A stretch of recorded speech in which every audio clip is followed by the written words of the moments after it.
Hey everybody, the Johnny Kage here, welcoming you to another episode of the Game Cage. Today we're looking at count 'em, three awesome, maybe slightly obscure titles for the Super Nintendo, starting off with UN Squadron. Now, if you like shoot 'em ups, like Life Force that I showed in the last week's episode of the Game Cage, and you like anime, then you're really going to like this game, because this game is the best of both worlds. It's kind of renowned for its difficulty, but it just looks amazing. It's got some great sound, and, you know, it's a Capcom game. Capcom could do no wrong in the 8 and 16-bit era. So you have three characters to choose from. I personally always go with the Mario guy, because he looks like Mario. It's always hilarious. Also, I wouldn't expect him to be that great of a pilot, kind of like Jack Porkins in Star Wars, know what I mean?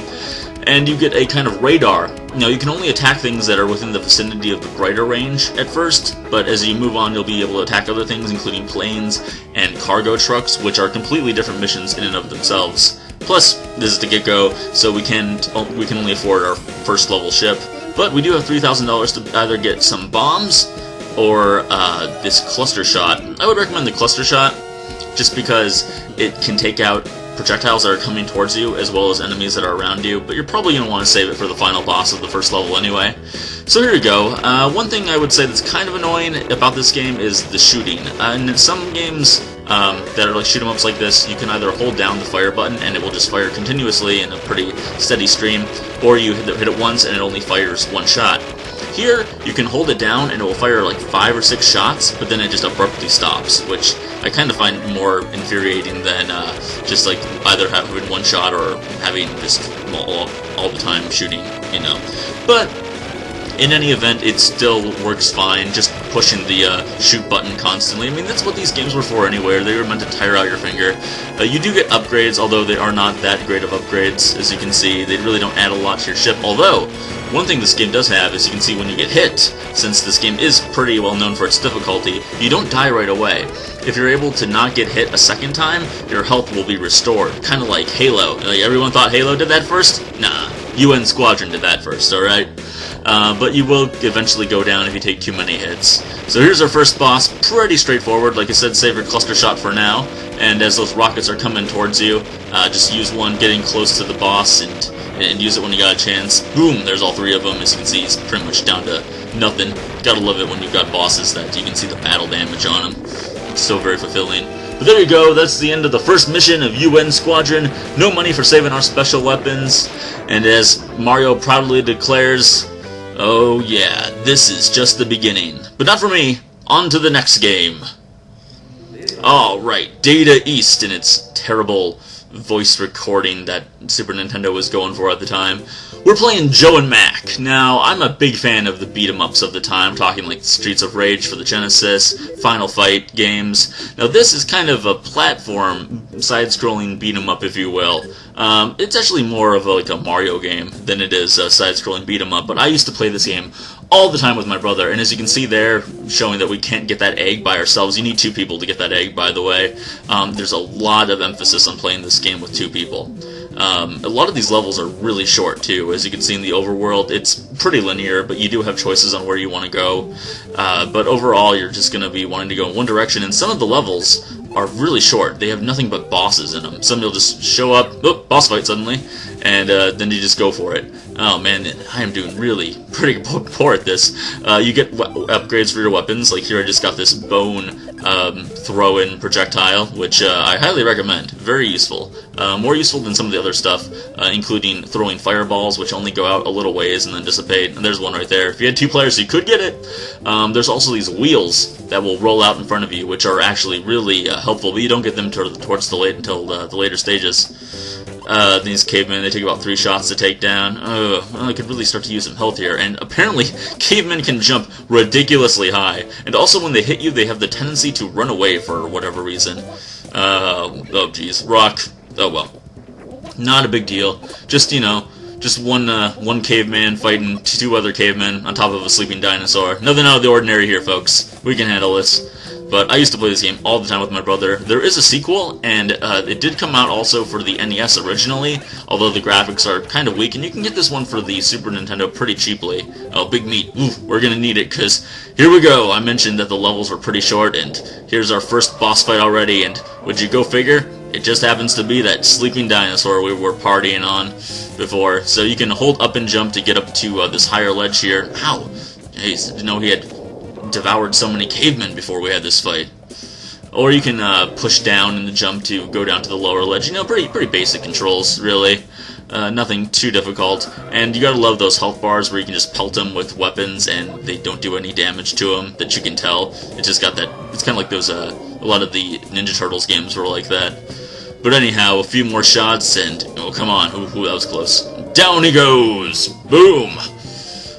I'm afraid, Mr. Dinosaur, you've just been caged. Oh yeah, caveman caged, no less. And after each level you save a wonderful cave beauty. Great, you've done it, feeling all positive about yourself. Throw up the peace sign, on to the next game.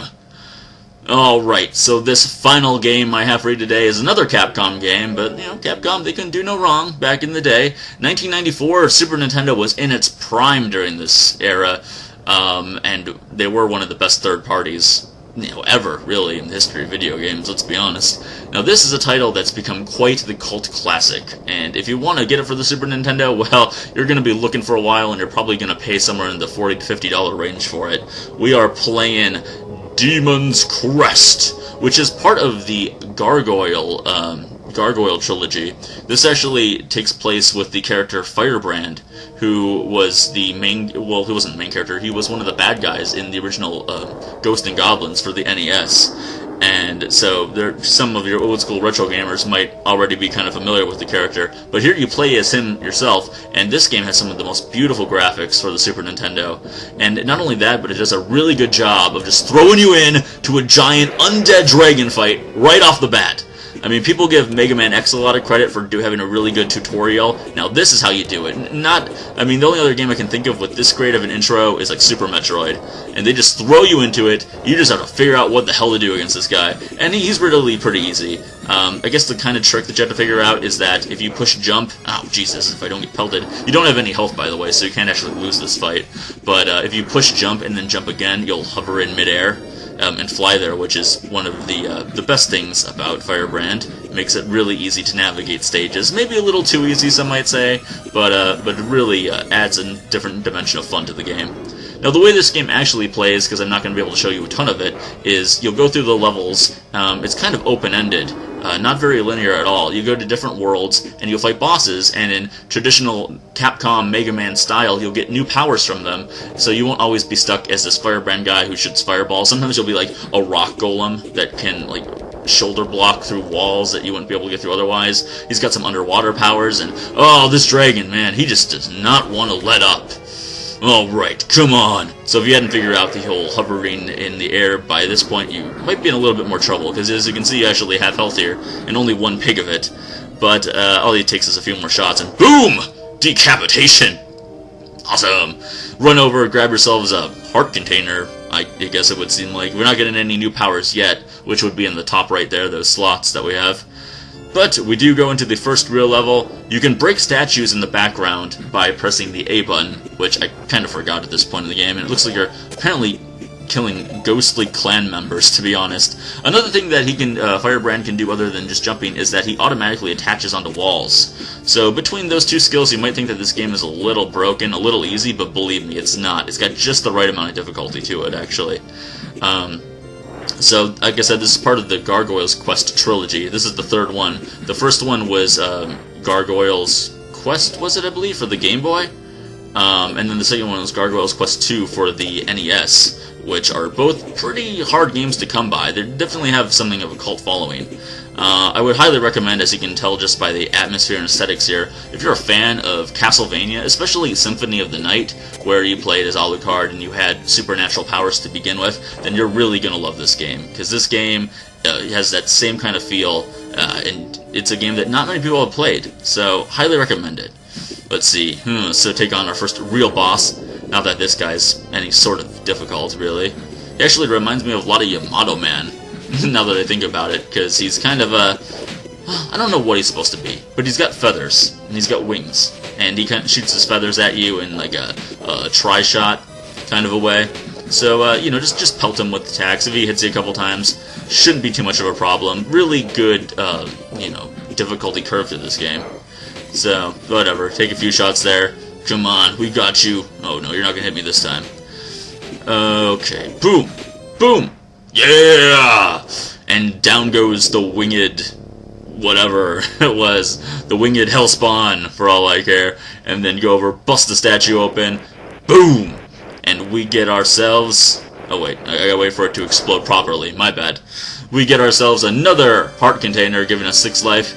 And now we still have a little bit more to go through before we can get to the more open air part of the game, if you will. Lots of non-linearity ahead of us. But anyhow, guys, that's it for today. I just figured I'd show you 3 awesome, not so well-known Super NES games, so try them out yourself if you have them available to you in one way or another. And I will talk to you guys next week on the Game Cage. This has been the Johnny Cage. Subscribe, like, and comment if you have not. Talk to you then.